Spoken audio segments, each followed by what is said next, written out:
Hey there, internet friends, and welcome to another episode of That Nerdy Site Show, a weekly podcast where the team members from That Nerdy Site get together to talk about our lives and all of the nerdy things we love about them. I'm your host, Trevor Starkey, and joining me this week after a nice little lunch that we had earlier in the day, we have Cameron Abbott. How you doing, Cameron?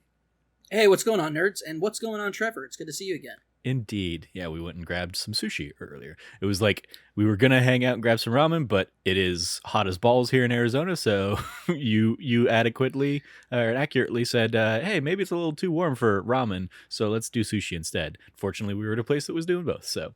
Yeah. I will say, if it had been last week, because it had been raining so much last week, yeah, it probably would have been still cool enough for us to eat ramen, but yeah, just today, like, it was just too hot, and...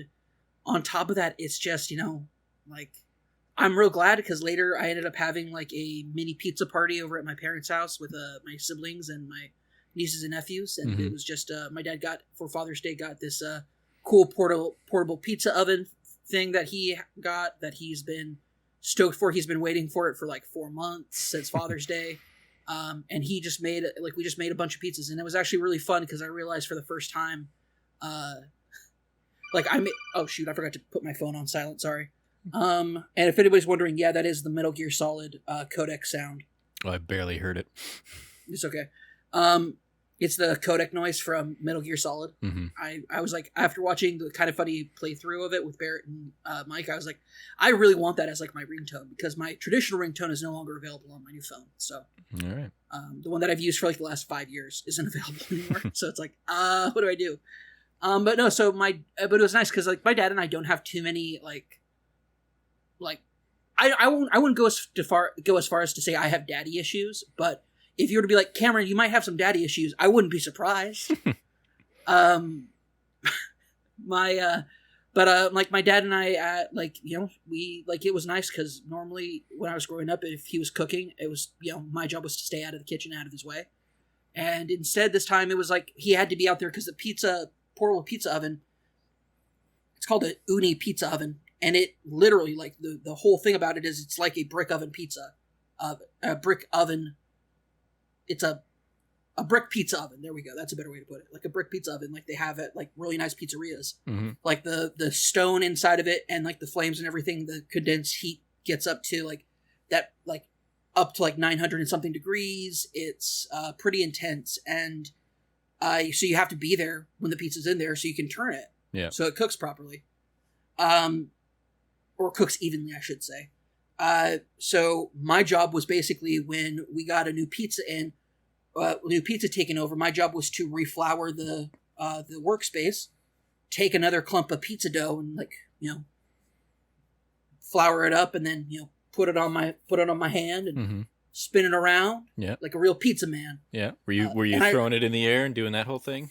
No, because I don't have enough courage, and B, if I did, my mom and my sister probably would have yelled at me for throwing it in the air. Fair. Because they were sitting right there and watching me, and it was enough that I actually put I didn't close my hand enough when I went to put it on my hand one time, and so like my finger and my thumb went through it. Yeah.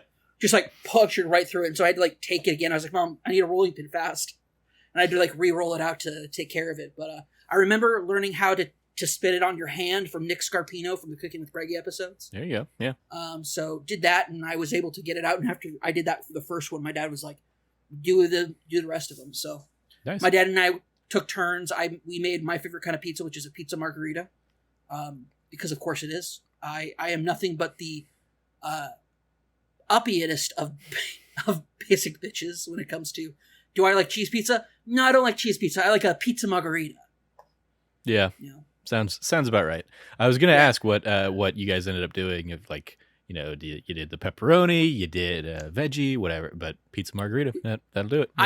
I did that for me. We made a bunch of pepperoni and veggie stuff. My sister-in-law even brought over some cauliflower crust for us to roll out and use, and did that. So for some of the healthier eaters, because some of my family is on a diet right now. So it was just for everybody to just have kind of a good time, and it was great. Unfortunately, one of my sisters couldn't be there, and neither could two of her kids because sick, like just regular old sickness hit the house, which is Yeah. In COVID times, I will take that over anything else. There you go. This is also, Anyway, so yeah, it was fine. So we sent some pizza home with the kid, my niece that did show up. We sent her home with a bunch of pizza for everybody. Bunch of leftover pizza. We all had a great time. We made a bunch of different kinds of pizzas. Everybody had the kind of pizza they wanted. We made some like Alfredo sauce pizzas. It was good. Nice. So just had a lot of fun, and like it was just really nice to. But yeah, so like I don't have a lot of like cool memories with my dad. So making pizza with my dad is not something I've ever done before. Mm-hmm. And it was the first time for probably what hopes to be many times in the future, where we just make pizza together. So very cool. Yeah, nice. I got to have a cool bonding moment with my dad, which anytime that happens just gets me super excited. And nice. I can't help but talk about it. Sorry. No, not at all. I'm glad. I'm like, we talked about it a little bit before we started recording. So I'm glad you kind of dove in and elaborate a little bit. Very cool. So that aside, today we're going to be talking a little bit about Ghost of Tsushima Director's Cut, which Cameron has been playing a little bit of. If you have not seen it, I've been playing a lot of Hades. We've been doing Let's Plays up on the channel. So I've been diving back into that. And then Cameron finally took everybody else's advice, much like I did a couple weeks ago, and started watching Ted Lasso. So we will be talking a little bit about Ted Lasso. I think you're about halfway through season 1, right? Does that sound about right? I think I'm on episode 7 of okay. Yeah. 10 episodes. Yeah, so a little past the halfway point of Ted Lasso. But so yeah, we'll talk a little bit about that as well. Before we dive into any of that, though, if you like what you hear, please remember to like, subscribe, rate, review, share the podcast with your friends, all that fun stuff. And if you do feel like supporting us, and you're feeling extra generous, you can help us out on Patreon at patreon.com/thatnerdysite, just like our wonderful Patreon producers do. So yeah, hit me with some of that Ghost of Tsushima Director's Cut. You're playing this on PS5. Did you pick up the Director's Cut and the new like expansion stuff, or just the Director's Cut so far? I have not gotten into the expansion stuff yet, because I was able to port my save over from PS4, mm-hmm. and I was currently in the middle of my English speaking in color playthrough. Right, that's right. Because when you originally played, you did the Kurosawa mode like full tilt, right? 100%. Yeah. I regret nothing. It was an incredible experience to play a good samurai movie.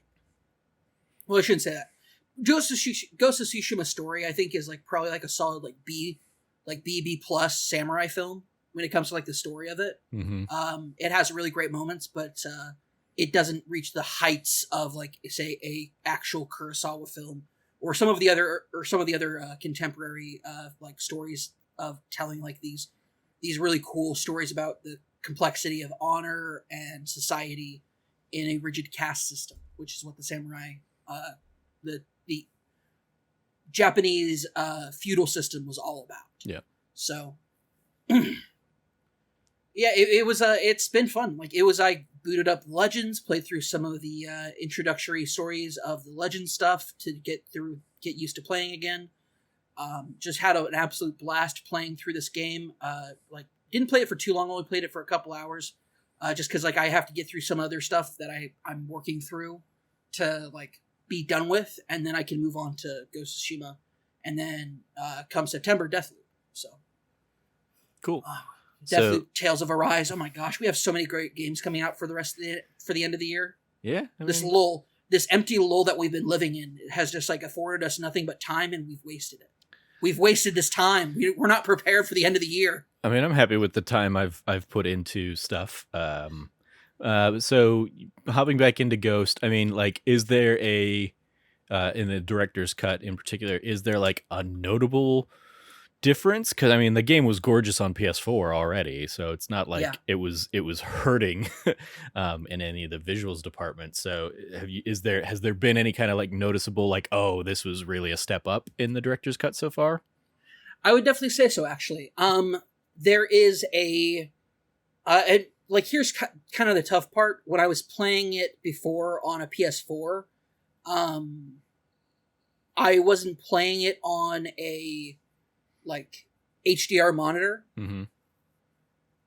And it wasn't until I played it on, like, so it might just also, like, so take what I'm about to say with a grain of salt, but it looks better than it did on just regular PS4. Okay. I think it runs better too. There is a definite feeling of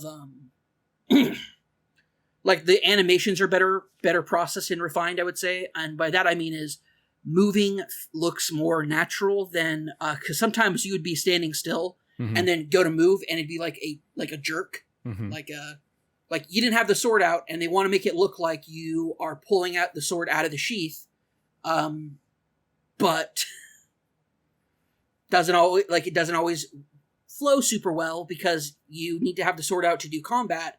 And like the way that it kind of went through that entire process could sometimes be a bit jerky with motions. I didn't really recognize it until I watched.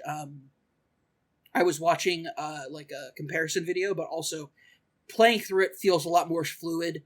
Moving around feels like just looks better. Everything's more beautiful. Like colors are like, once again, this is somebody who's now playing on an HDR monitor. Colors are more vibrant, darks are darker, lights are lighter. Yeah.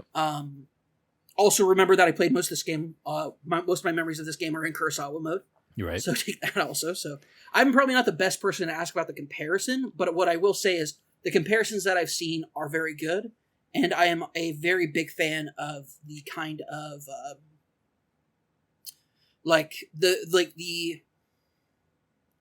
I'm very happy to see more people talking about it and more people playing it than that did last year.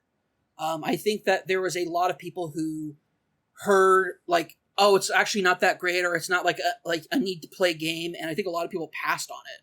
Oh, I don't remember hearing that at all. I imagine maybe people skipped on it because they had just played Last of Us Part 2. Like that was the thing. Earlier. That's kind of the people. That's kind of the people I'm referring to. Okay. People who went from The Last of Us Part 2, which was like kind of like a very, I mean, I even said it last year in our Game of the Year review, like that game is a technical masterpiece. And then going to something a bit more standard with Ghost of Tsushima is something else entirely. But what I will say is that I think that this takes it to that next level of fidelity and like just the overall beauty of this game is just absolutely gorgeous. It's stunning in so many ways. Part of me wants to actually go back and play part of it again in Kurosawa mode to see kind of like how especially in HDR, how the brights and darks have more variance. So I think that might be especially interesting because I think if I'm remembering correctly, doesn't the PS5 or the director's cut version effectively now allow the like voice syncing? Like better with the Japanese voice syncing for the Japanese dialogue. So it would like it wouldn't look like a dubbed like game now if you hopped in and played it with the Japanese text on. So yeah, that's an interesting, like, it's you've basically gone in reverse from what I think I would want to do to see like the cool features that they're highlighting in the director's cut. But I can also appreciate the jump from kind of not non-HDR to HDR, because I remember booting up when I got my OLED TV, booting up Ghost of Tsushima for like the first time just to see like how bright those colors popped and stuff, and it was like, oh yeah, this this game looks gorgeous. Just looking out over like cherry blossoms and stuff like that. So kind of you said you're working on some like finishing some things, but then are you going to basically go back in and like just kind of continue like this run of Ghost, or are you gonna like refamiliarize yourself a little bit and then hop over into the new island, the Iki Island DLC or expansion? I think I'm gonna play through it all the way through. Okay. And then I'll do the Iki Island whenever that becomes relevant. Yeah. Cool. I sent you a message. Did you read that? Sorry, I did not. I have my Audacity covering up the Discord chat. Let me pull that up. Oh yeah, we can talk about that. Okay. Sure. Yeah, you want to segue into that now? Yeah, sure. Because like I think we're done talking about Ghost of Tsushima. Yeah, sure. So Cameron just messaged me. He also beat Boyfriend Dungeon. So spoiler free. Although I've I've seen like conversations going around this game, but yeah, tell me a little bit about Boyfriend Dungeon. I know you backed this one on Kickstarter, Yeah. so you So so yeah. so the whole like take this with a grain of salt or whatever. I've played it at PAX events and stuff like that, but I've not yet hopped into the full version of the game. So yeah, tell me your Boyfriend Dungeon thoughts. Man, what a great game! What just a fun, easy to play, easy to grind through game. That also just has like some really just stellar characters who uh, are just really, really nice and really, really fun and really, really sweet. Outside of one character that everybody's been talking about Yeah, lately. yeah, Um, that's largely what I've seen. I don't know which character that is, but I saw like the voice actor for the character like out there tweeting and basically saying like, "Hey, I didn't think I'd have to say this, but I just played the character. Please don't like give me death threats. I know the character's a jerk. It was an acting job." yeah, no, 100%. Like, and here's the thing: he sells it. He does it like the voice actor's incredible. Like the voice acting in this entire game is incredible. Um, it does a lot of like really fun stuff, and it has like a really heartfelt story at the core of it, Mm-hmm. which is it's a story about it's a story about kind of just like moving past your boundaries, moving past. And when I say boundaries, I mean the walls we set up for ourselves to keep ourselves from getting out there and talking to people and getting to know people and enjoying life and having an adventure with life. It's really cool. Like the idea that it's like, oh, this is kind of like a normal, it's kind of super normal in this society for some people to be weapons also, like they can turn into weapons. Mm-hmm. It's great in that case. Like it's really, really fun, but like the characters are really diverse. And have like one of the characters you can befriend and get as a quote unquote boyfriend is a cat. And he is a tomcat with like that turns into claw weapons. But I will say there is a lot of this stuff also that kind of tilts a bit more towards how do I put this? The unrealistic fantastical, if I was going to say something, which is beyond just and outside of like people turn into weapons. Yeah. And dungeons being made up of like, so a dungeon is created when an individual goes into an area and then the atmosphere and the things inside of it that populate it are made up of that person's fears. So, for example, if you have a fear of communication or a fear of like old technology or change, if you have a fear of change, you'll be attacked by old technology, like CTVs and old phones and stuff like that. Like you'll get attacked by that sort of stuff, and it's been monstrified, which is nice because it moves away from kind of the quote unquote monster slaying aspects of dungeon crawler games into a bit more personal. And so bringing in a weapon partner is also exposing a like fundamental fear of your own. And so that's also like part of the story and breaking down those barriers.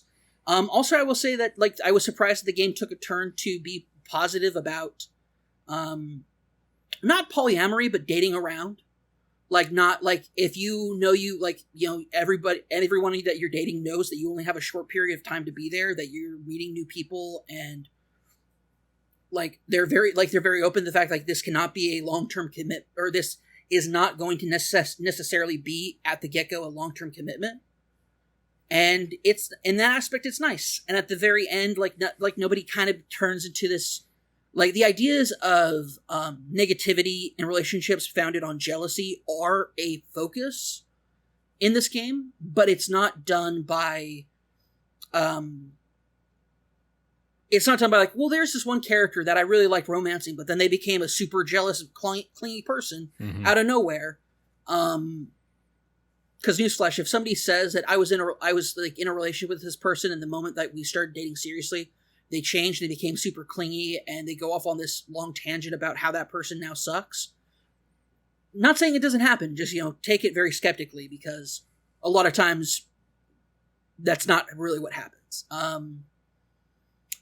That being said, kind of shimmying my way back away from that weird tangent, I will say that like the way that it approaches aspects and concepts like One of the characters, the weapons that you can date is a K-pop group, like part of a K-pop group who's currently on hiatus because of some internal drama that's going on inside the group. But it's also how this person's dealing with fame in a way that they are not necessarily, because they're K-pop famous, they're not walking down the street assaulted by, like, or not assaulted, but like all of a sudden surrounded by like thousands of people who noticed that a famous movie star or something was walking down the street. Mm-hmm. And it's also very interesting. There's a lot of different things that are pretty interesting about like different aspects of different relationships, where it's very like, I ended up focusing mostly on Valeria because she was this cool art chick who is also like a graffiti artist and all sorts of like really cool stuff that is like, you know, certainly not me at all. When like not even a single percentage of that is me. Mm-hmm. But like, you know, meeting somebody like that in a dating game and dating them is fun. I also met just some like really great characters and like romanced them to a certain point, but a great thing that kind of like hindered that is I really enjoyed the dagger gameplay. Valeria's the dagger, and her gameplay is mostly about like just like running around and hitting people with these dagger attacks and like rolling out of the way and like avoiding damage because of it. And it's like it totally fit my playthrough or my play style of how I wanted to go through these dungeons. But like none of the weapons feels bad. It's just my preference was in that aspect of it. Yeah. That and the spear. I both really like them, and it also just so happened that like both of those characters are Valeria is somebody who's been hurt before, and so she's closed off a little bit. And then I'm trying to remember what their name is.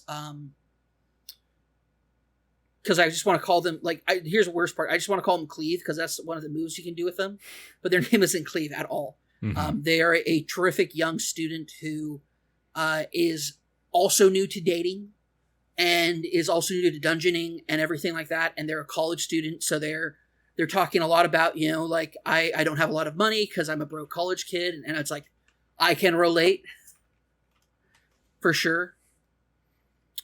They're just like this sweet human being that is also has like, and there's other characters that aren't the romanceable characters that you have relationships with, and you get to know better, and the different characters interact with them and get to know them well, and like you get to see like different sides of these people. So it's not just in other dating games you will really only see the side of the person when you're talking to them. You don't get to see how they interact with other people. Mm-hmm. And in this game, it's totally different. Like there's awesome moments where you get to see these characters interact with other characters, like other NPCs, and they have like either like a completely different side of themselves, or they're like, it's just, you know, they're exactly who they are, but they're just like open and friendly in a different kind of way. And it's just super cool to see this happen and have this kind of like interactions with these characters in this really small, nice little world. I will say that I understand where a lot of people are coming from, because there is some serious, like, I don't want to say generic in the sense of like, it's super common or super usual or super like whatever, people shouldn't worry about it. I mean generic in the kind of like textbook definition version of like this is the textbook definition version of some serious trauma points for people. Mm-hmm. I really like that Kit Fox Games has gone back in and said, we're going to be putting some more trigger warnings in here, so for you to be aware of certain plot points, so that you know what you're getting into. Yeah. Because we talked about it when we were doing a preview of the game, because I hadn't started playing it yet.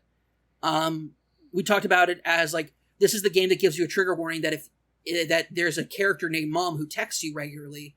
If you do not want that to happen, just say no and disable it. Yeah. Like it's that kind of a game. And so a lot of people felt surprised, and some people even felt betrayed, I think, in the sense that they thought this was going to be a quote-unquote safe space game, even though that's not... That term I saw got thrown around a lot, and I'm like, first off, that's not what a safe space is. And secondly, I don't think that you could categorize a game...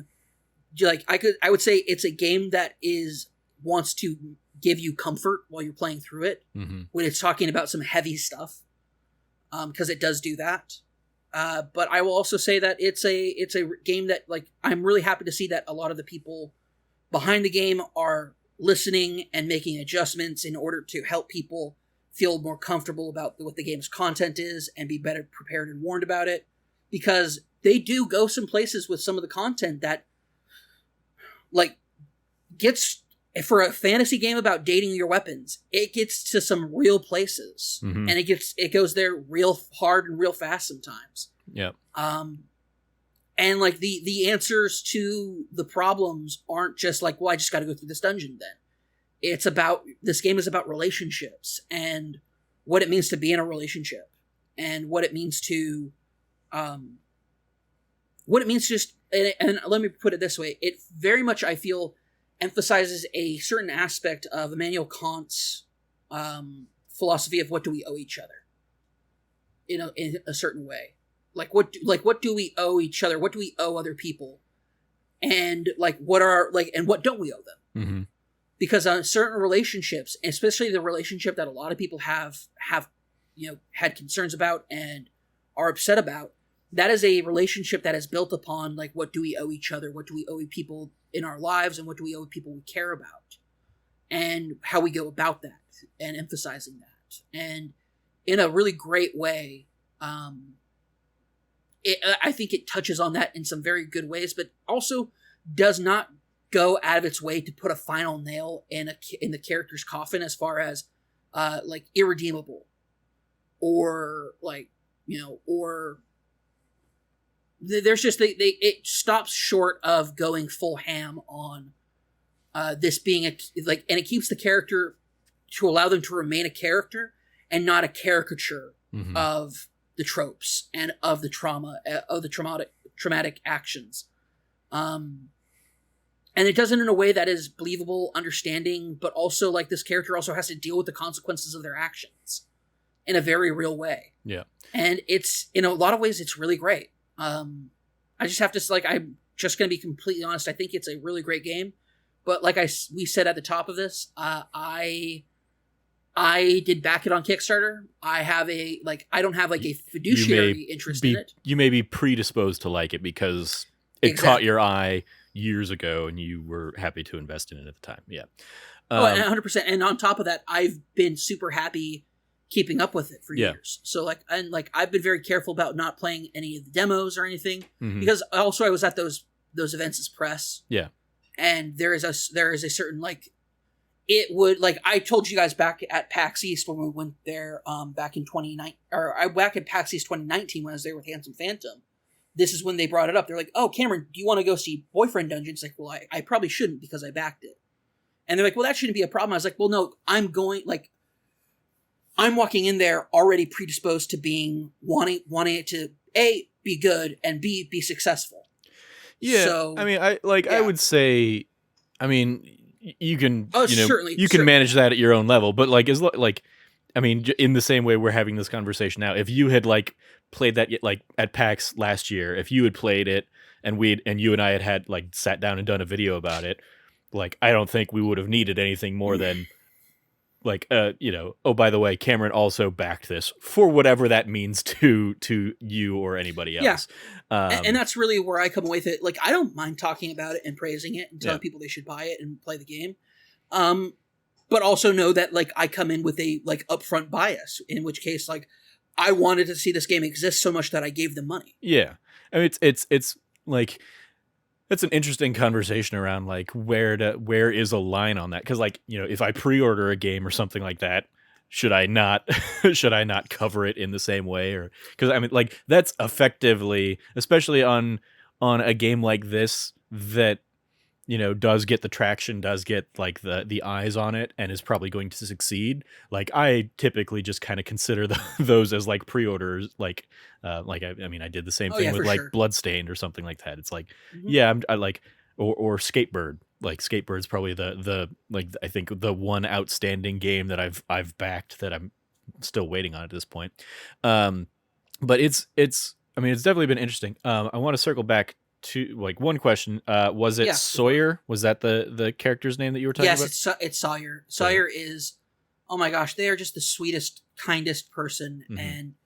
and just They were the like I pulled up like boyfriend dungeon characters, and they were the one that looked most like a school kid. So, um, Oh, they're a college kid who just like I see them and I see like part of my past in them as like a struggling student trying to make ends meet. Yeah. Like going hungry some days just Mhm. because you're saving your money for something else. Yeah. Like a book, like a textbook.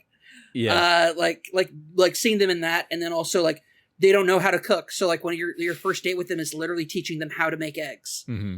And it's super sweet and super cute, and like, but I couldn't help but feel like, you know, as a 31-year-old man, Mm-hmm. like this clearly like 19-year-old child, there's significant age gap there. So I couldn't help but feeling like I was a bit like there was a bit of an imbalance there. Yeah.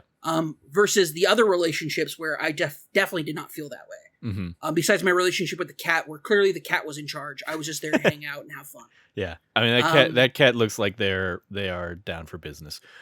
That cat likes to go to places. Your quote unquote dates with that cat are they already went to a place. You're going there to just like hang out with them. Mm-hmm. And like that's it. Like, and they tolerate your existence. Yeah, that's basically your relationship with that cat. And that is awesome. that is relationships with any cat, as pretty much. Yeah. It's interesting. So having not played the game yet myself, but seeing some of the discourse around it, and a lot of the discourse, you know, centering around should there have been more content warnings, or like because I mean, like I also see people kind of responding and being like, the content warnings are there. Like it says these things, and it's just that like you got caught up in the dating sim nature of it that you weren't expecting it to go to some of these other places, I guess. It opens up an interesting question, like conversation, that I just want to pick your brain about very briefly. And maybe this is more of a that news you care about type of conversation anyway, but and it's also one that because I've not played either of the games I'm going to mention. I don't know if it's actually an analog, or if it's just an analog that's in my head as a outsider. But I remember people talking about Doki Doki Literature Club and talking about that game, and that game has a very like draws you in by looking like one thing, and then it completely pivots and turns into a very different kind of game. And everybody's like, don't like research it, go in blind or whatever. And it's like, okay, like that from my limited knowledge of like where that game goes, it sounds like that's the kind of game that would benefit from content warnings and stuff like that. But like part of the content there is like the surprise and the shock of those elements, and you don't want to necessarily give that away in the grand scheme of things. So there's like it opens the conversation, I think, in this context more of like, you know, where is that line between saying these are elements that this game is going to touch on, or this story is going to touch on, while also not spoiling and not giving those things away. I say this as the guy that for our The Suicide Squad review went out and sought out all of the like content warning, basically like everything that happens in that movie to make it, you know, to make it a little bit more bearable for myself. So it's I guess it's one of those like, you know, if I looked into the ESRB rating of this game and saw like it has depictions of this and this and this and this and this, like, does that fall to the consumer that has to go out and like seek that information out, or should it be presented to them up front, and potentially, you know, spoil a twist or spoil a, you know, dramatic character reveal moment in the game? What do you think? Yeah, here's the thing. By the time you have a second conversation with this character who's been very controversial, they show their true, like they show the red flags up front. The red flags are there for that character up front, and everything that follows those red flags to a T. They do give that content warning. I know that they're going to be a bit more explicit about what they're referring to when they talk about uncomfortable, or just like, you know, however they phrased it previously. Because the reality of the situation is that I would say that with Doki Doki Literature Club is on purpose and a like demonstrably boring, boring game up front. It is super freaking, like, goddamn 90s dating sim RPG generic on just, like, unspeakably boring levels. Mm-hmm. So by the time you get to that twist and you realize what kind of game this really is, you realize that was on purpose, that was intentional. But if you had a content warning for it up front, that 100% would be a massive giveaway to that massive turn. Yeah. So, like, I don't know how you deal with Doki Doki Literature Club as far as, like, content warning. Yeah. Which is, if you, like, my whole thing about Doki Doki Literature Club is I don't suggest everybody play it. Mm-hmm. Because I'm very careful about who I recommend that game to, because I know what it depicts and I know what's in it. Yeah. And if I know that person that I know is struggling with these things, I'm not going to suggest this game to them, because there's no content warning, there's no buffer, you are suddenly subjected to something that is very, very, very horrifying. Yeah. It's fascinating, because I feel like, and obviously, like, a lot of the conversation, I'm sure, just blurs over time or something like that. But it feels like a lot of the same people that were saying, like, play Doki Doki Literature Club, but don't know what it's about, try not to do any research going into it, are now maybe sometimes the same people that are saying, like, this should have had a more deliberate content warning or something like that. And it's like, well, that's seeing that as an outsider to both games. There's like a little bit of like, well, why did you not care that game didn't have a content warning, but you care about this one? And again, I mean, like, part of it is, I think, the tone and intent of both games. But it's one of those, like, people who were maybe saying, hey, you should play Doki Doki Literature Club at the time.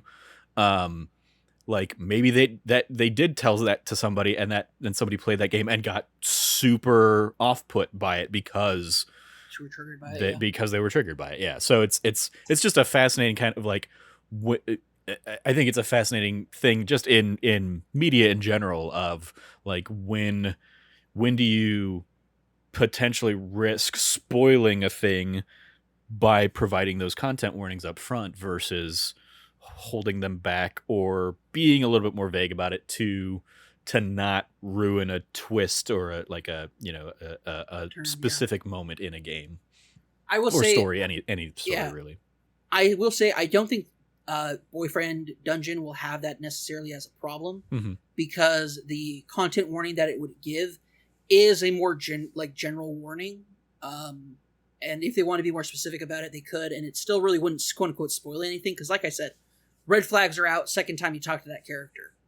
Like, no joke. It's just like, it's very upfront that this is the kind of person that this person is. And as you get to, like, go through the game, you see more and more of that typical behavior from that kind of person on display. Mm-hmm. And so I would see, and also I think it's also your expectations from a developer.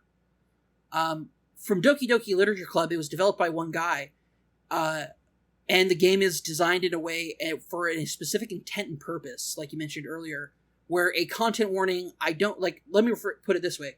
It's not that a content warning wouldn't be good or wouldn't be useful or wouldn't help people. It's that that's the kind of game that will deliberately go out of its way from telling you there's a content warning in order to get you with the shock and awe and surprise and horror. Because at the end of the day, like, Doki Doki, I don't want to spoil that game for people, because it's still, I think, worth watching, even just watching a Let's Play of it. So, and if you know the twist ahead of time, then it totally makes the first part of that game unbearable. Mm-hmm. Like, replaying that game is just not, I do not suggest anybody replays that game. Unless you have, like, a save at a certain point, which even then is impossible because of the type of game it is. Yeah, I mean, that is a game that, like, I heard people saying that, and I was like, the way in which they were saying it was a warning to me to be like, I'm gonna go ahead and spoil it for myself and find out, and sure enough, yeah, when I read up and I was like, oh, this is not a game for me. Yeah, and so yeah, it's like, but that, like, that ends up being really annoying because people are, like, trying to, hype this thing up and sell this thing through the roof without respecting that game isn't going to be for everybody in the way that you clearly did and kind of have described. So like I remember thinking back on on some of those people and being like, I'm not going to take your recommendations on games because we have very different tastes as I'm understanding from this. So yeah. Well, there's that. I would also say that Doki Doki Literature Club, because it's designed to be the kind of game that it is, versus Boyfriend Dungeon, which goes out of its way to have you be able to select not to have text from a character named Mom. Mm-hmm. Yeah. And it's the expectation you have from that developer is that you are safe in that developer's hands. Yeah. And people who felt they were safe in that developer's game were triggered by something that they felt should have had a better content warning in front of it because they would expect that from this developer. Yeah. I said, hey, Activision, Infinity Ward, whatever this controversial scene you got in this game, I'm game for it. Let's play it. And that was the infamous No Russian level of Call of Duty 2, which I still look back on as one of those moments of, like that stark realization that like I was doing what the game's objective was telling me to do, and I did it. And it wasn't until years later when somebody asked, they're like, "Wait, so did you actually shoot people in the airport?" And my thought was like, "Well, yeah, of course I did. The game said I was supposed to. That was my objective." And they're like, "You don't have to." And then it hit me: you don't have to shoot people in that level. You don't have to, you don't have to do that. It's completely up to you to do that in that level. And the fact that they give you the option to let it skip even is because they give that thing up front. They're like, hey, we're going to make you do there's going to be an option to do something really messed up. And you may not want to be a part of that. You may not even want to be witness to it. So select off now. And I said, I'm not a pussy. Because this is 18, 19-year-old Cameron who still has very conservative leanings and uses the word pussy as a derogative. Because I remember seeing that, reading that, and thinking that exact thing. I can do this, whatever. I can handle adult things. I'm 19 years old. Yeah, and I mean, it sounds like the game was maybe too subtle in giving that quote unquote choice of action there compared to maybe a similar or a similar scene or series of scenes in The Last of Us, for example, that I immediately think of you don't really have a choice in that one. And if you try to make that choice, you get a game over kind of option. So yeah. I will say when it comes to, so when I look back on that moment, I think to myself, okay, Activision Infinity Ward had the insight at the time to be we should put a content warning up front, but how do we keep it from being a thing, but then also making it an option where you don't have to fire the gun at all in that level. And you still get the same ending, so it doesn't matter to that level. But then it also said a lot about me and my 19-year-old self, which was if I was given the objective to mow down innocent people in an airport, I did it. And it made me rethink the way that I play games. I look back on that moment. A lot of people are like, that was a terrible moment in gaming. They shouldn't have had it. That was probably one of the biggest moments in gaming to me because it broke me out of this objective-based mindset and made me really and that was probably what has led me to where I'm at now, where I will look at a game, I will look at Doki Doki Literature Club and analyze it and think deeper on it and go deeper on my thoughts about it like that. Talk about game Boyfriend Dungeon and its necessary or unnecessary content warnings. I wouldn't be having these discussions with you today if I hadn't had that discussion years ago where somebody told me I didn't need to do what the game told me I had to do. And because I did that, I made what is empirically the wrong choice. I chose to do something evil because the game gave me an opportunity to, and I believed it would reward me with the completion of the level if I did it. I mean, it totally broke, it didn't break, but it totally made me rethink and apply different kind of thinking to, giving critical thought to, how I play a game and what we do in games and what when we follow what we do to follow objectives versus breaking away from objectives that we don't agree with and things like that. But those are some of the earliest critical thought conversations about video games I've ever had. And so there might not be a place for if I hadn't have had that kind of a conversation where I would be in the seat here talking to you about this today. Yeah. So like, yeah, so when I think about content, when I think about discourse like this, first things first, do not harass the voice actor. He knows the character sucks. Mm-hmm. Leave him the hell alone. He did an amazing job, and he brought a absolute douche dickbag awful guy to life. And if you feel like it was brought to life a little too much, like, that just means that they did their job. Yeah. So yeah, leave him alone. I never understand that. I mean, like, Never. Laura Bailey getting so much shit last year for Abby in The Last of Us Part 2. It's She like, did such a great job. Like, she did such an amazing job. Yeah, people are fucking morons. And I hate Abby. I do not like Abby at all. Mm-hmm. I think Laura Bailey is possibly one of the greatest actresses, like voice/motion actresses of the current generation, without a doubt, between her catalog of voice acting that she's done, Mm-hmm. but as well as her capable of portraying somebody who has a much larger, bulkier frame than herself, and motion capture work could not have been easy. For somebody who's notably petite, like Laura Bailey is. Mm-hmm. Granted, I might be wrong about that now that I think about it, because normally I see her next to her husband, Travis Willingham, who's who just is a big massive, guy. Yeah, who's a massive, just like brick shithouse of a guy, mm-hmm. just like hulking dude. But, so bringing it back to Boyfriend Dungeon, overall, you had a good experience with it. I had a great experience with it, man. I had such a great experience with it. Just like, it's funny because the game's like, you don't know anything about romance. Here's some options where, like, some of these are clearly not good options, but one of them is clearly the right option, and it's the most suave motherfucking thing you can say. Mm-hmm. And it's like, that's the perfect option. It's like, okay, I have clearly played enough, like, choose your answer video games to know what kind of answer to give in this moment, because I can read the social, like, and here's the thing, I can read the social cues about what's going on. And this is clearly the best answer. And it makes me sound like you're a Casanova. Yeah, that I'm a Casanova, or like, there's so many great characters in this game, and it's great to explore their stories in their past. Like, even some of the characters that you'd expect to be a bit more boring have, like, layers of depth to them. Mm-hmm. I'm trying to remember, like, I don't remember any of their names, which says all what you need to know about me as a human being when it comes to dating. these are just they were just weapons for you to use. I mean, we I remember Valeria because I mained her. But, we don't have to dive too much deeper into it. But like, is there a lot of replayability in there? Is there, like, you've played it, you romanced Valeria, you kind of, like, went down that path? Are you interested in playing it again and seeing how somebody else's story play out, or did you explore enough of, like, the polyamorous route that you kind of got the other stories you were maybe interested in watching play out? I will say that, how do I put this? I will say that because of kind of like the open nature, but it's also important to know, like, some of these relationships you can choose specifically to make them platonic. Mm-hmm.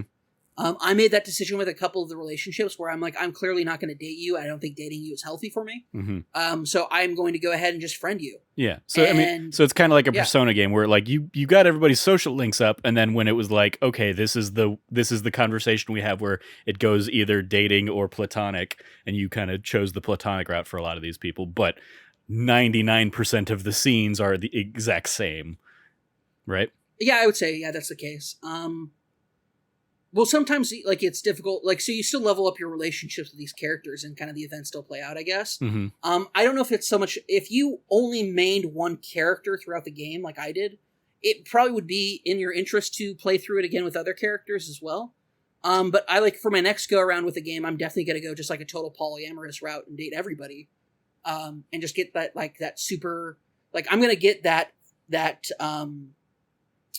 what's the chemical in your brain? I'm going to get that endorphin high of having a bunch of people love me. Mm-hmm. I'm going to do that, but also have a platonic relationship with a cat because it's a cat. Fair. Very fair. There's no romance with that cat. It is 100% platonic. I can guarantee you that. You don't need to worry about other content warnings on this game. Yeah. Any last thoughts on Boyfriend Dungeon before we move on? Yeah. Valeria stole my heart from the moment I met her, and she said, "Excuse me, do you just what's your deal with just picking up a weapon? Like, boundaries, dude." Just immediately putting me in my place and just like making me totally being a different kind of character, and just absolutely stole my heart. But then so did Rowan, in their own way, just by being just totally adorable and wonderful. And to my loves, those two, may I return to Verona in the future to continue our relationship. Give me a sequel, basically. Give me a sequel. There you go. And to throw Emily as a way into the mix, where does Emily fall in your fictional relationship rankings for the year?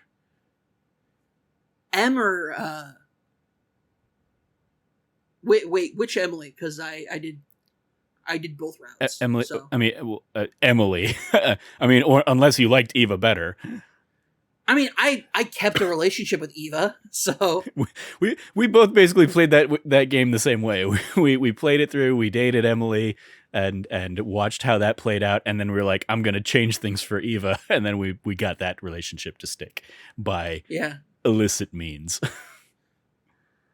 I mean, I was not illicit means. I used my friend's Facebook account to tell this guy to be like, hey, she has a boyfriend. Maybe don't be a creep. Yeah.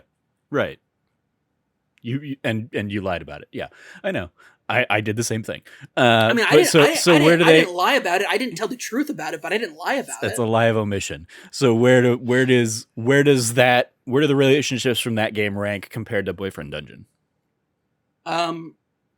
Platonic relationships out of Emily is away 3, with your buddy. I want to say Josh, but that's not his name. Matt. It's Matt. It's Matt. Sorry. I'm like, I was about to say Josh, but I was like, that's just because I saw my brother earlier and his name's Josh. No, Matt. Like, my platonic relationship with Matt's still top tier. What an absolute top god tier best friend. Mm-hmm. To be like, yo, I could be hanging out with this girl that I had a date with, but you just got broken up with, so we're gonna go to this awesome party instead and just be awesome bros and friends. And that was the relationship that actually says you won the game. Mm-hmm. Then I would say as far as dating goes, Emily is clearly the worst, bottom tier. She sucks. Gosh, she sucks. Just because at the end she was trying to do this get out of here.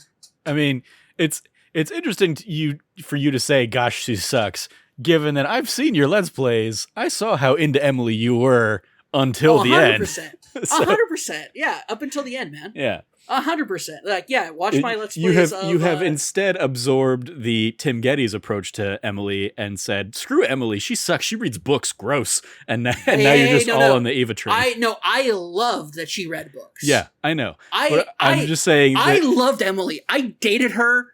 We were together, yeah. And she decided that she wanted to do this whole thing. She made decisions at the end of our relationship that she made those decisions, and that's how that relationship ended because of it.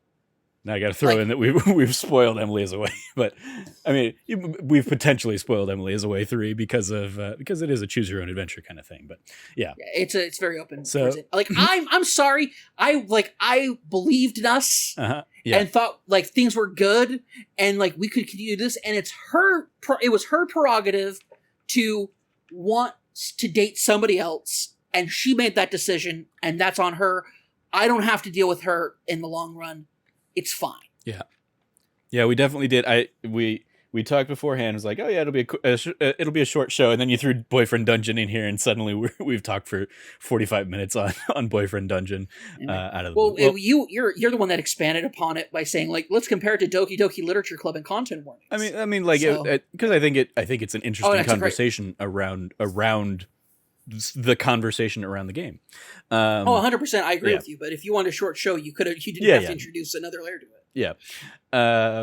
Well, switching away from Boyfriend Dungeon and dating sims in general, but sticking with the dungeon crawling aspect. By the way, people you date in Boyfriend Dungeon, top tier, husbando, waifu, non-binary, I don't know if there's one for that yet. There isn't one that I know of. if there's one out there for that, please let me know. Tweet at me at RevCabbott, RevCabbott, and tell me what the non-binary version of husbando/waifu is. I would appreciate it because there are some of those in this game. 100%. And if you're a cat, if you're a literal cat, there is a great partner for you in this game as well. Could you just kind of combine everything and just call it like Theidofus? No, I don't know. I feel like it should be something special and unique for non-binary people because they deserve that. All right, that's fair. So yes, moving from the dungeon crawl aspect of Boyfriend Dungeon, which I do still look forward to hopping into myself. Oh, it's a lot of fun. I got super into Hades, as I mentioned earlier in the show. We've been doing a Let's Play series where the week it came out, I dove in, played the game a ton in regular mode, and finally got my first clear. And then I was like, okay, I've got this back in my bones, so I'm going to sit down and I'm going to turn the God mode on to make it a little bit easier. And I'm going to do a Let's Play series where I do one run per Let's Play, basically. And so as of this episode going live, we've had runs 1 through 4 because I'm uploading these on Saturdays and Sundays as well. And I've basically recorded all the rest of them in the can and have finished that series that will be going up over the coming days and weeks. And that game's just so real good. I'm really having fun with it. I was telling Cameron, basically, I finished the recordings yesterday and then basically kept playing that playthrough to get all of the rest of the clears I needed to get like the ending of the game. And then I'm going to continue playing through them. And I will say that definitely. So I've gotten all of the clears I needed for the end of the game in less runs than it took me to get my first clear in my original run on the Switch last year. So to give a sense of where everything is, which is like 34 runs or whatever. So within 34 runs on PlayStation 5 with God mode on, I've gotten like the real ending of the game and stuff like that. Because that makes the game somewhat easier. And yeah, I'm just having a great time with it.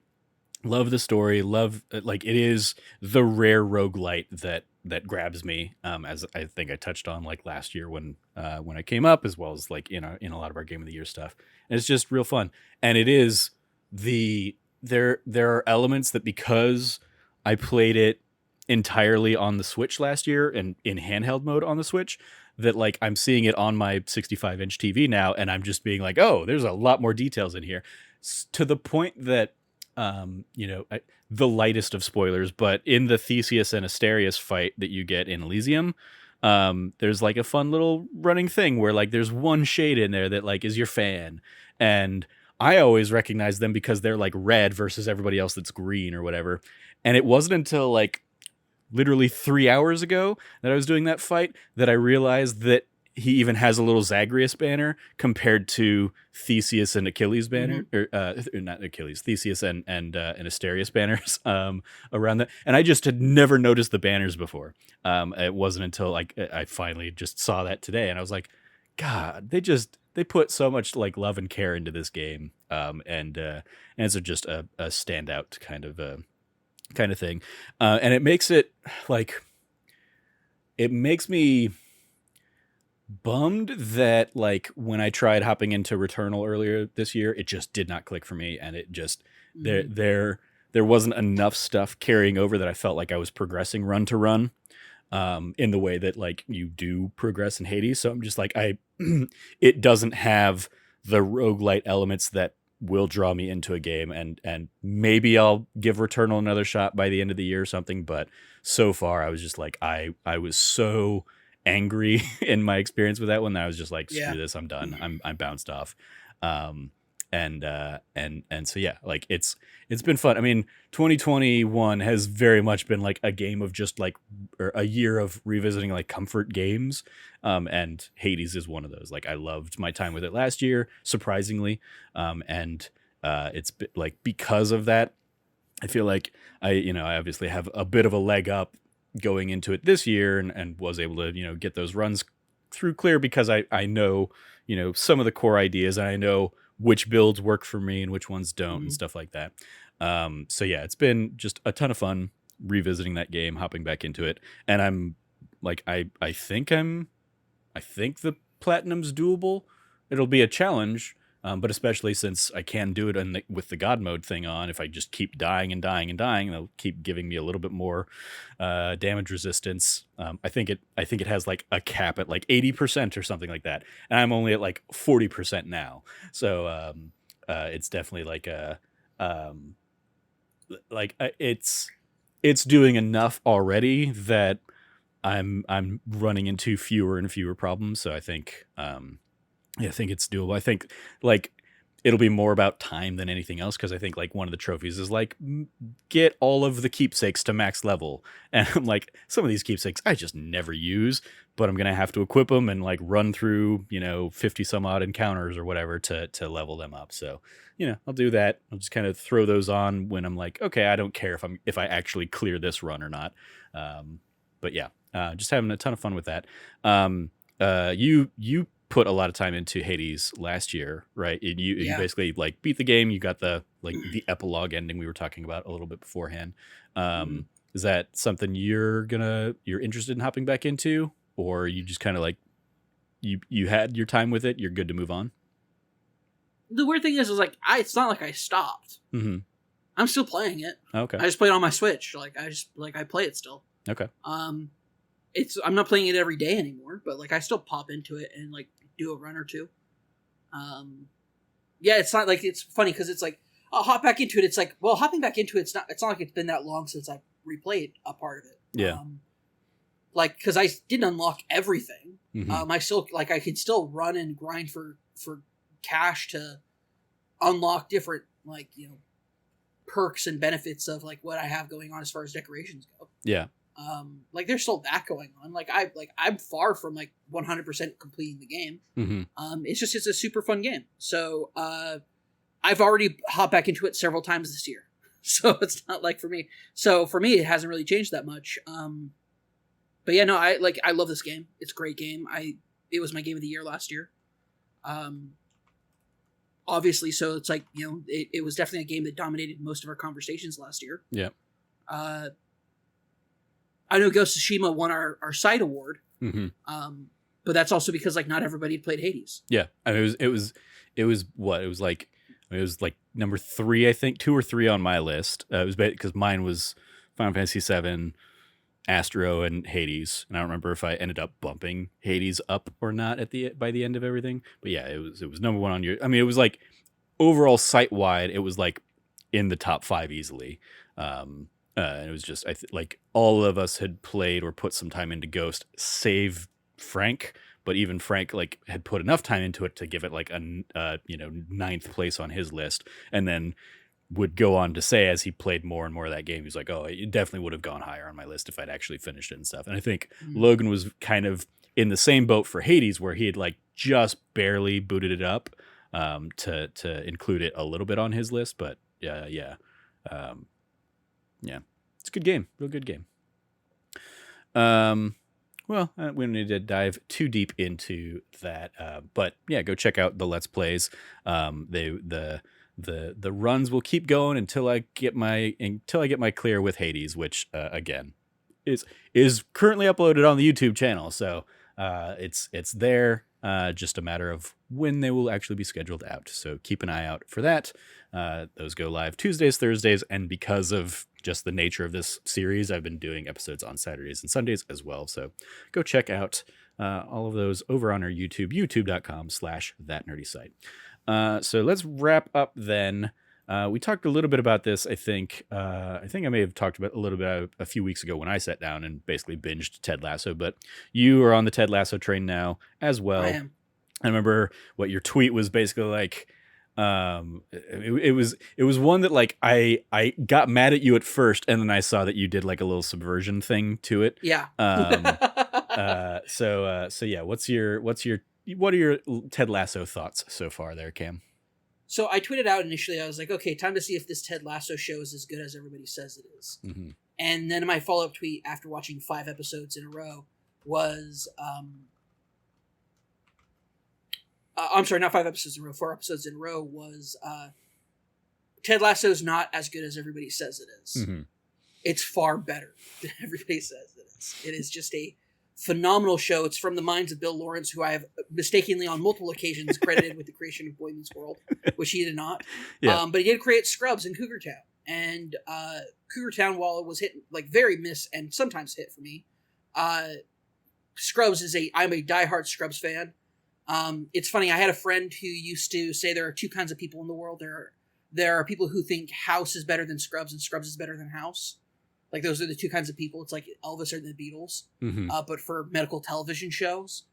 And so it's like, do you want like the serious drama that is filled with like sardonic humor and like just always down on itself, or do you want the lighthearted fare that then hits on some enormously emotional beats that can just ruin you? Yeah. And for me, it's the latter. Yeah.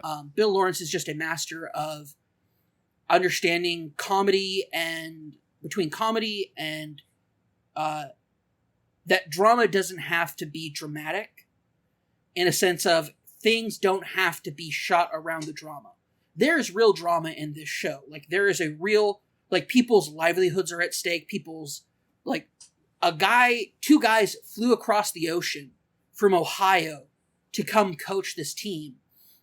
And they are pawns in a woman's scheme to get back at her husband.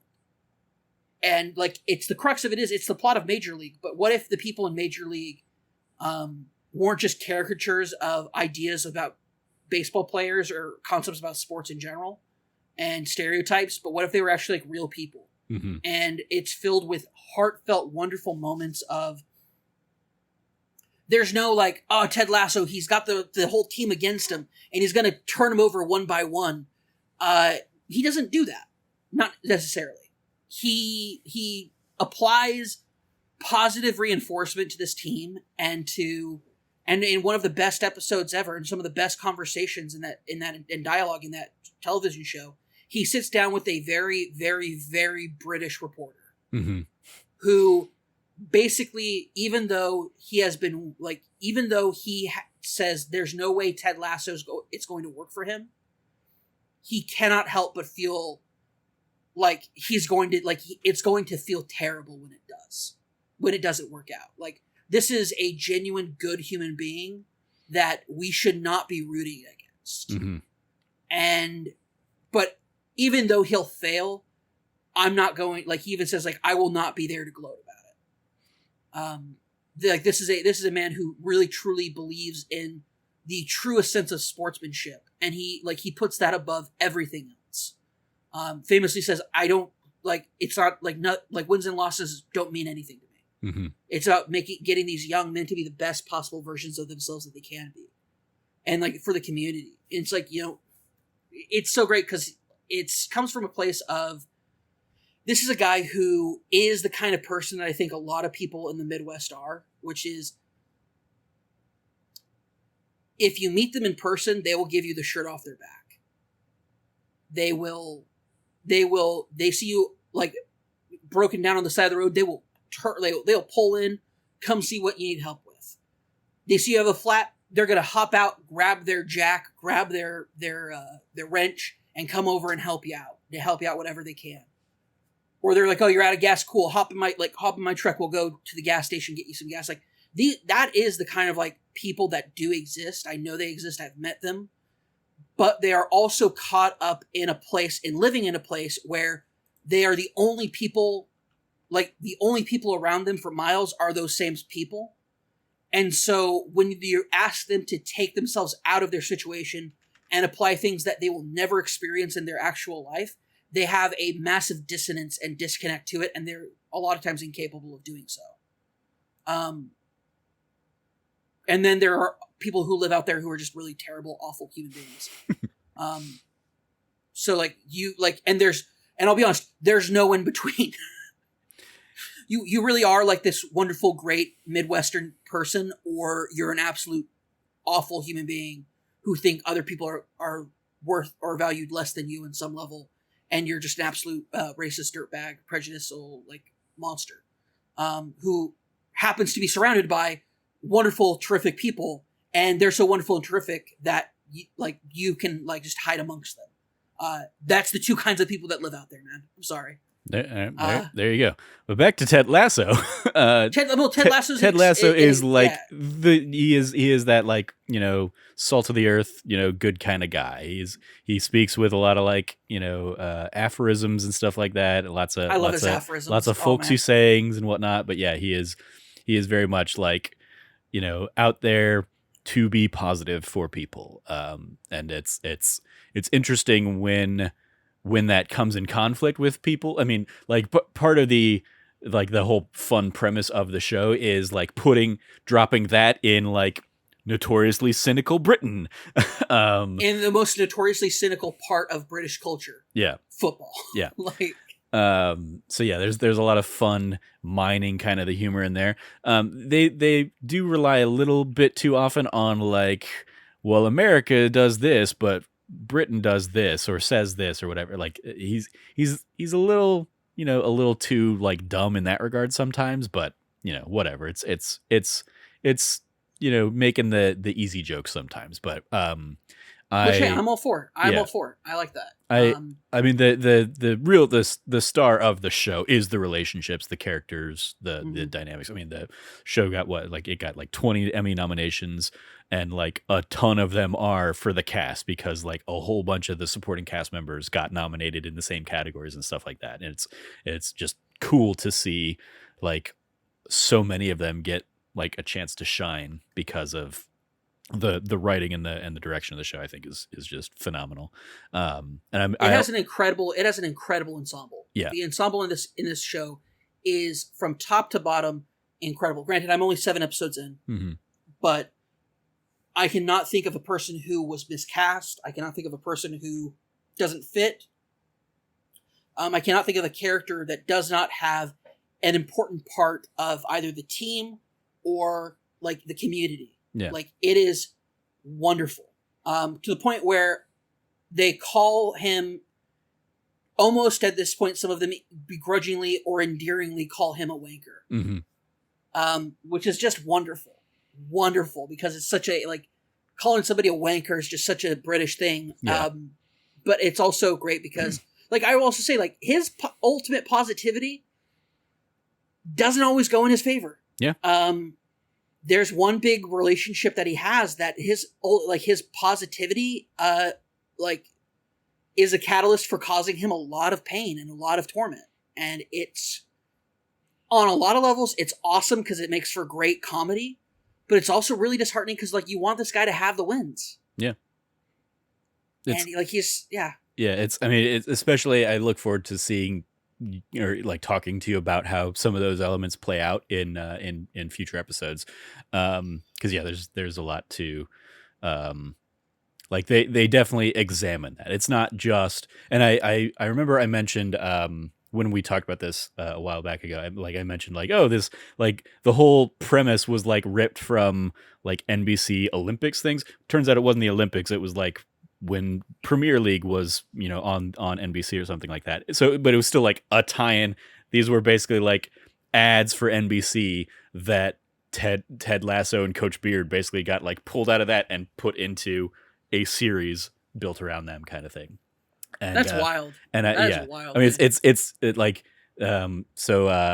I watch the Honest Trailers, people over at Screen Junkies and Fandom, and they basically compared it to when the Geico Caveman went from being, like, a commercial thing to a failed, like, sitcom. Like that whole idea.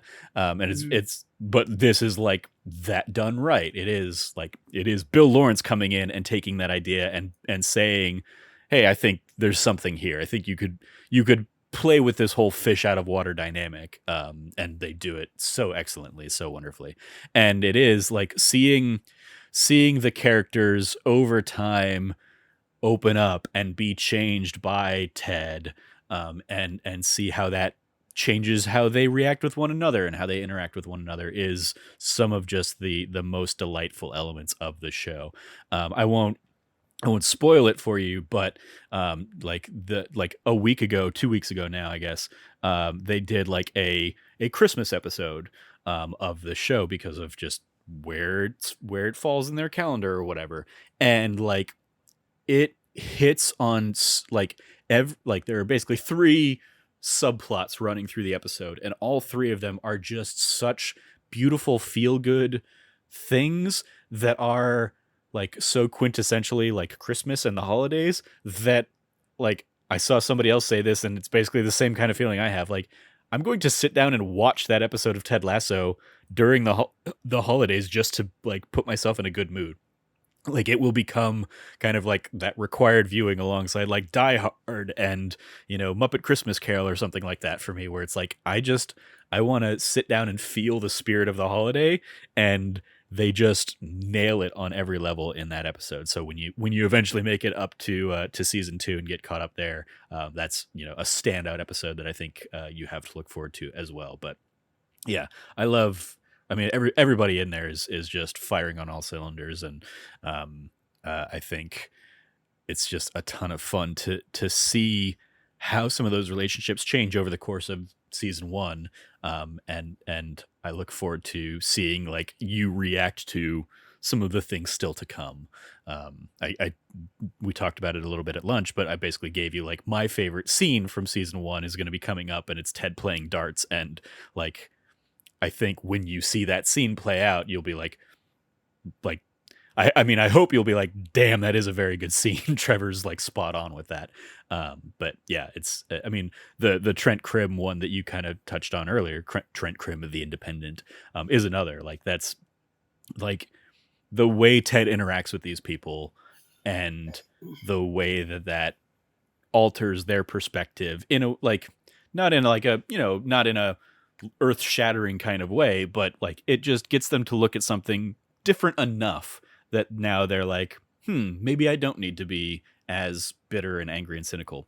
I think a big part of that also, I think, is Ted is the kind of emphasis of, I'm going to say this, is an emphasis of a Boy Scout in the aspect that as a former Boy Scout, we were always told, leave up, like when you go to a campsite, when you go to a campground, whenever you're there for a period of time, you want to leave it better than you found it.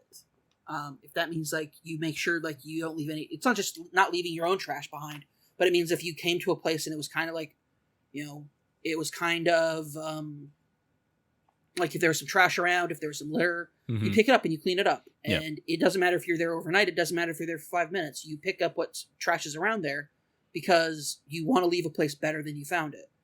Ted is that, but with people. Yeah. He wants to leave people better than he found them, that he met them, that day. He wants to make their day better by making them a better person in the few minutes that he has to spend with them a day. Yeah. And I can also see how that might drive a person insane. Yeah. You've seen the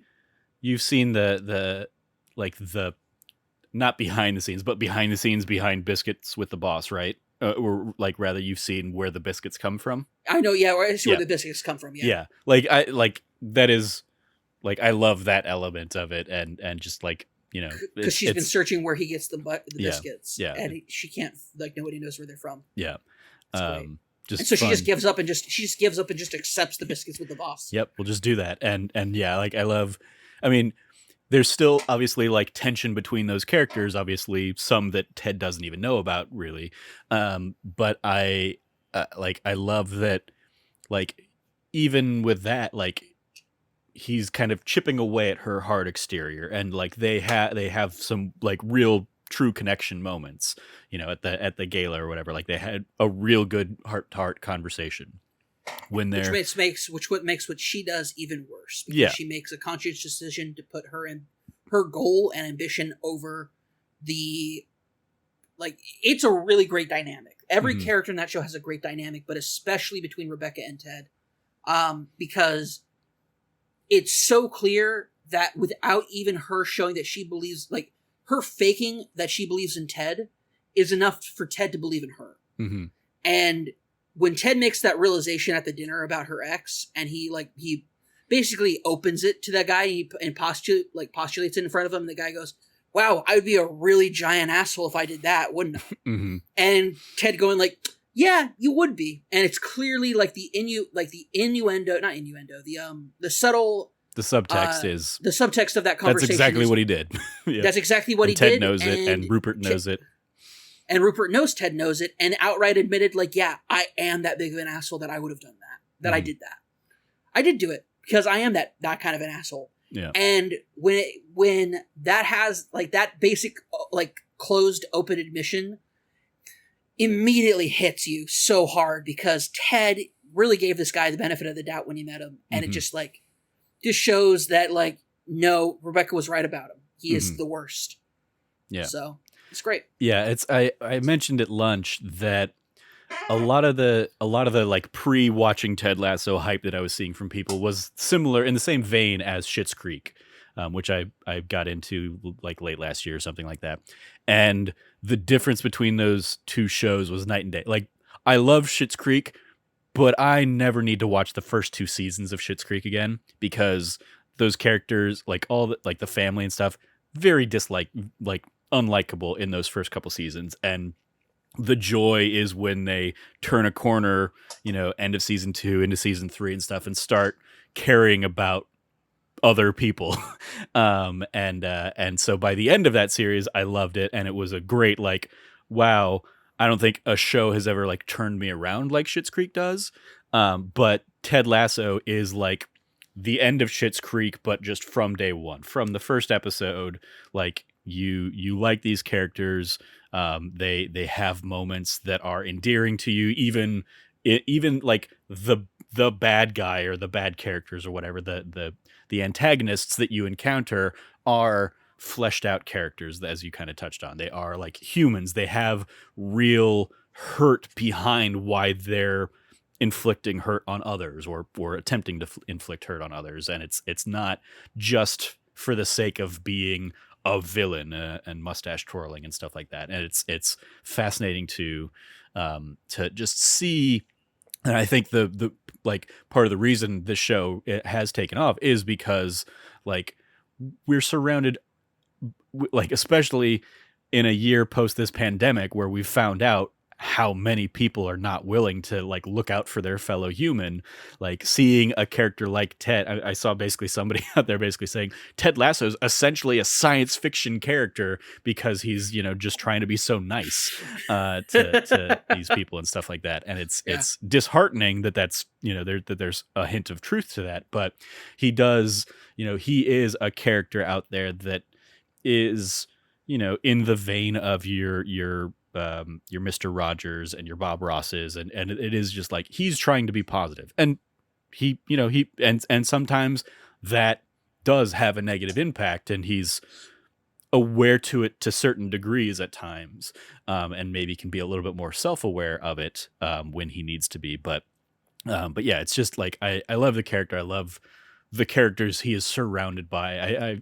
I very much, and I still appreciate you saying at lunch that Roy Kent is gives off very Trevor vibes, because Roy is one of my absolute favorite characters from the show, in his just like very gruff like takes no shit kind of attitude, and I like, as somebody who has given you, Trevor, a lot of shit over the years.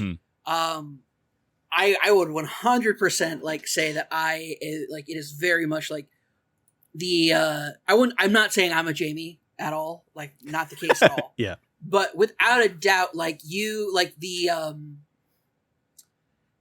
just the way that you just like get pissed off about just the that D plus intros.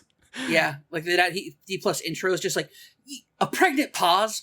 Really, Cameron? A pregnant pause on a podcast? Yeah. You know how bad that is for a podcast, Cameron? Not that you haven't done pregnant pauses for your entire podcasting career, and it's something you might be a little known for as like a bit thing that you do a little bit, because and you think that it adds a moment of like a verbal ellipses to give like a moment of poignance to what you're about to say. But you really, Cameron, every week, you have to do it every week. And it's like, sometimes I'm like, I want to make sure I get the quote right, Trevor. But God, damn, you just really get into me sometimes, man. Oh, anyway. Yeah. No, like it's that kind of thing. It's like that kind of thing.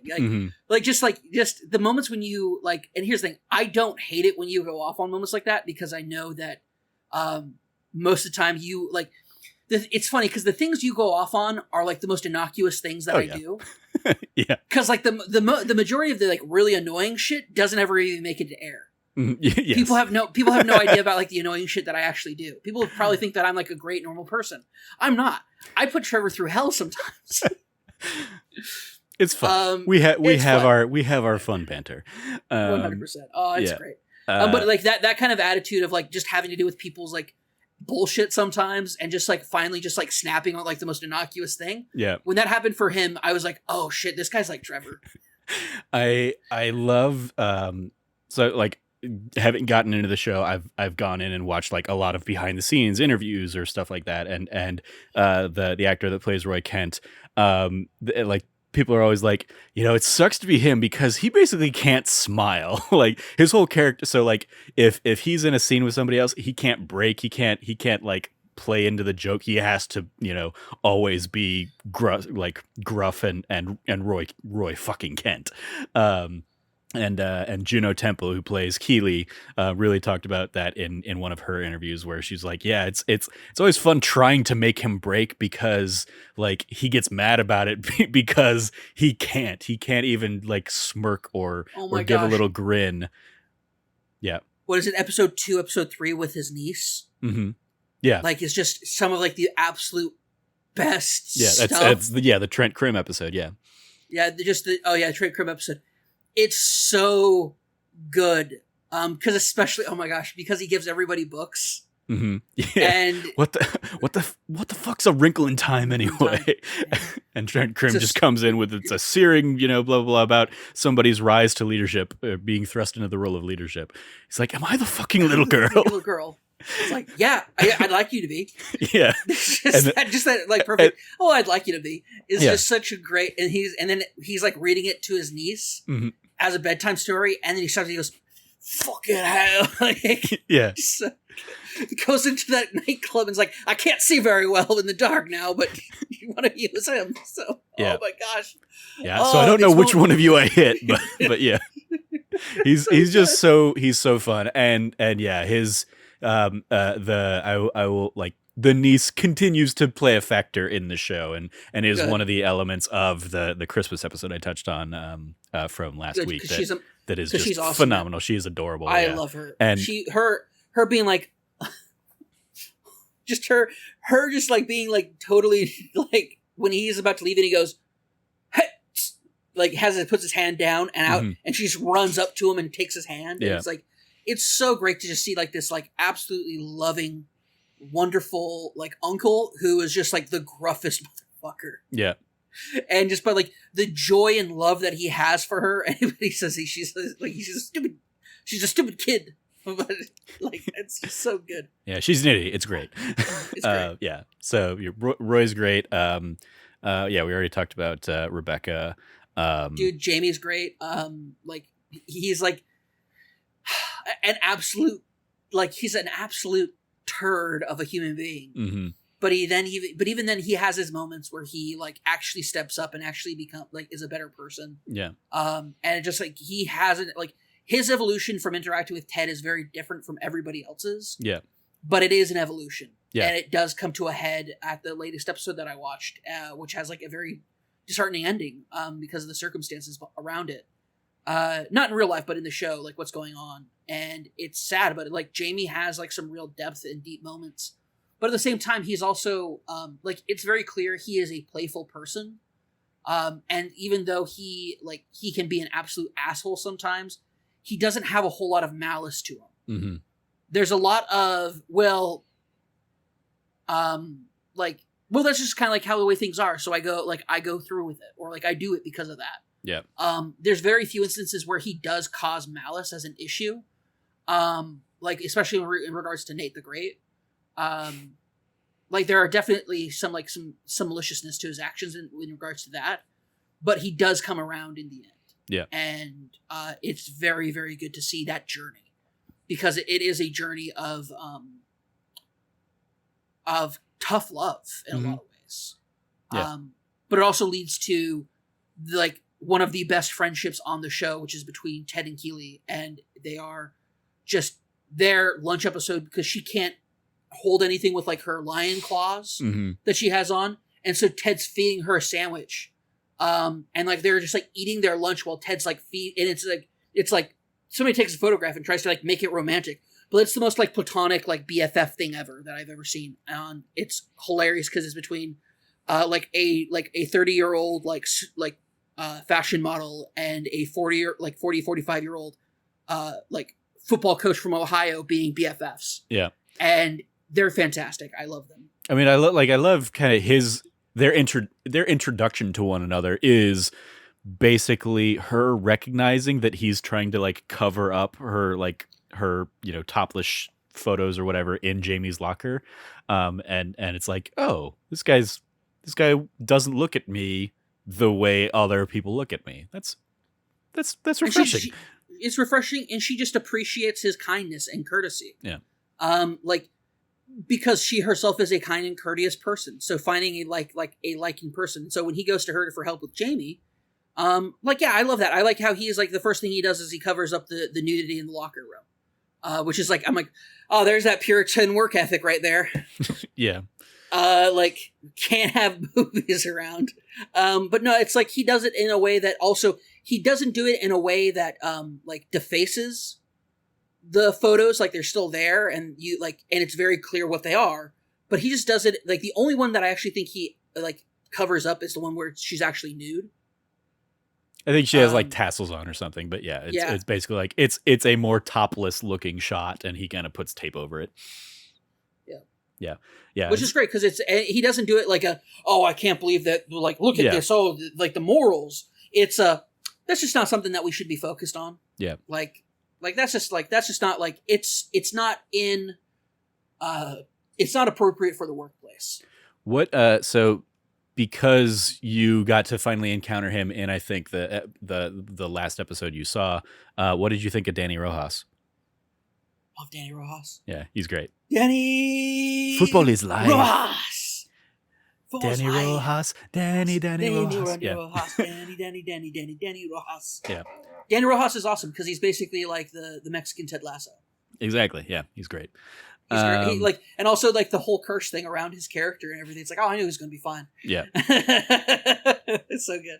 Yeah. And then Coach Beard also, again, Brendan Hunt is real good in there. And it like he is the like to compare it to something like Scrubs, he just strikes me as like the janitor character, not so much in like a, antagonistic relationship or something like that. It's just like he's the one that you can just give any other weird little characteristic trait. So like him suddenly being, super into chess. And they even like call out to that, like in the occasional episode, they'll talk about how like, Coach Beard has lived many, many lives. And he just has like so many, like he's the one guy, obviously of the two of them, but he's like, he knows soccer, he knows football, compared to Ted. He's reading like a critical like book on football/soccer strategy called The Inverted Pyramid. Yeah. And it's like he is like doing, like he knows the research, he knows the stuff. He knows how to coach the game. He doesn't know how to coach the people. Yeah. Ted knows how to coach the people. And that's why they're such a dominant duo as a coach. Yeah. Yeah. It's just a ton of fun there. I can't wait to keep talking about this show with you as you keep watching it and discuss it. So, any last little bits of love that you want to give to Ted Lasso? Yeah, I want to know about what happened on his prom day. Because he said it was like a heck of a story, but Rebecca didn't have time for it. I think he still kind of tells the story, doesn't he? No, he has a way of like, he teases it real bad. I mean, like I'm pretty sure if you go back and like watch that episode, he's kind of like he kind of gives you a hint of it. But I will say, there's a joke that he starts to make in one of the upcoming episodes. I think, it's a later episode in the season that never gets finished, and it just got finished in like this last episode. Like Coach Beard kind of is like, hey, by the way, you never finished your joke. He's like, what joke? And it's like a callback to that joke from the end of last season. And they finish it off. So like, yeah, it's like a 5 episode payoff or something like that. But the prom story may come up in more fully fleshed out, but I'm pretty sure like he gives you enough of what he was going to say in that scene if you go back and rewatch it. But yeah, shout out to Ted Lasso. They definitely, more of that scene. yeah, they definitely have a great time. And Oh yeah. I'm like, it sucks because they I feel like they've gone out there and talked about how it's like it's designed to be a 3-season show.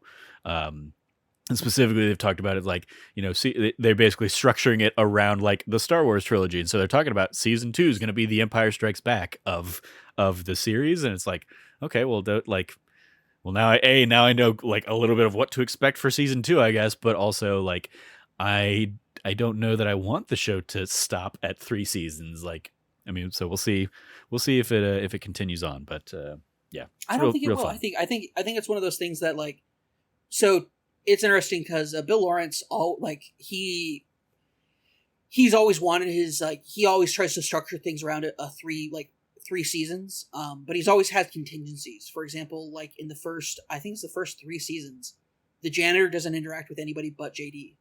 I think it was the first season. I think by the actually, and I remember looking up some like trivia about that. And Yeah. it's he doesn't like firmly interact, but he like they break it a couple times basically in the first season even, where he interacts with somebody else, gives him a grunt or something like that. But yes, they do play with the idea of like, oh yeah, maybe it could have been a figment of his imagination or something like that. But yeah, um, I mean, it's definitely a thing in TV, and they like in the interview I was watching, basically Jason Sudeikis was out there talking about, like we kind of pitched it as a 3-season show, and even that we thought maybe we might be like arrogant, thinking we were going to get 3 seasons out of it. But people, obviously really connected with it during the pandemic and stuff. So, um, you know, maybe it'll go on. It's one of those like I definitely don't want the show to outlast like if they run out of like interesting things for the characters to do, sure, don't just keep doing it for the sake of doing it. But I'm hopeful that we get more of it because it does like it just feels good watching that show. It is a wonderful comfort show kind of thing. And I say that as somebody that rewatched Scrubs earlier this year as well. So yeah. That's true. Cool. Well, I look forward to you sitting down watching some more Ted Lasso and then picking your brain about what you like and don't like again in the future. But that is gonna do it for this episode. So yeah, I mean, if we hadn't done that 45 minutes on Boyfriend Dungeon, it would have been about an hour show. But yeah, thank you for joining me, Cam, and thank you for bringing Boyfriend Dungeon because I think will be like the top topic of the show ultimately. Mhm. So let us go around the metaphorical table with any plugs we have. You can follow Cameron at Rev Cabot. Anything you want to give a shout out to there, Cam? Yeah, I do.